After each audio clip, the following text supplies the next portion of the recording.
Prime Minister Deacon Mitchell told Grenadians in July that government is committed to paying eligible pensioners in the region of $60 million in retroactive pension payments by the 30th of November. This is a move commended by Governor of the Eastern Caribbean Currency Union, Timothy Antwine.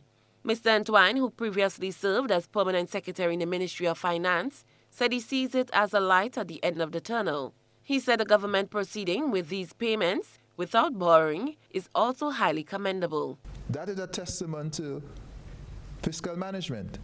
And it is a great thing, and Grenadians should be proud that because of our collective sacrifices under that homegrown program, that we're in a position today where the state can meet its obligation to pensions, to its workers in respect of pension. It is a great thing that a government, you could have a change of government, and the treasury isn't empty. Because we took, collectively, all of us in Grenada, made sacrifices to put our fiscal house in order.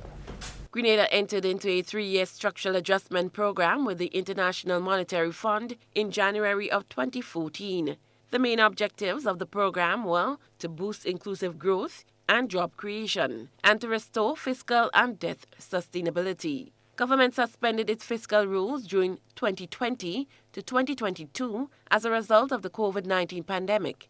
With no more state of emergency in Grenada, Prime Minister Deacon Mitchell announced in September that when his government go into the next budget cycle, they will be required to comply with the 3 rules that are set out under that act for the prudent fiscal management of the affairs of Grenada. The former PS is equally happy that Prime Minister Mitchell is committed to returning to the Fiscal Responsibility Act in 2023. He credited the former government for implementing the homegrown program, which now allows government to meet some of its commitments. If you didn't have those arrangements now, where would the pensions be paid from? You could have had the judgment paid and you have no money to pay it. But I'm glad that the government is moving on this. I commend the government for this effort, and I certainly am pleased that workers are now getting their just desserts. Governor Antwine says he believes that pensioners should have the requisite support and counseling needed to invest their pensions well.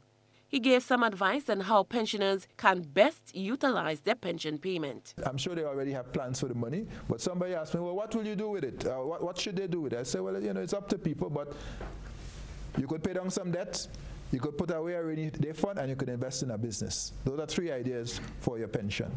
But I'm sure financial institutions will be happy to give advice. But it's very important with this kind of money coming into the system soon that people have some guidance in terms of how they can maximize the use of their hard-earned, well-deserved pensions. Governor Antwine was speaking to journalist Calistro Farrier during a conversation with the Governor program on Grenada Broadcasting Network Wednesday night. Cherry and Blackburn Stephen, GBN News.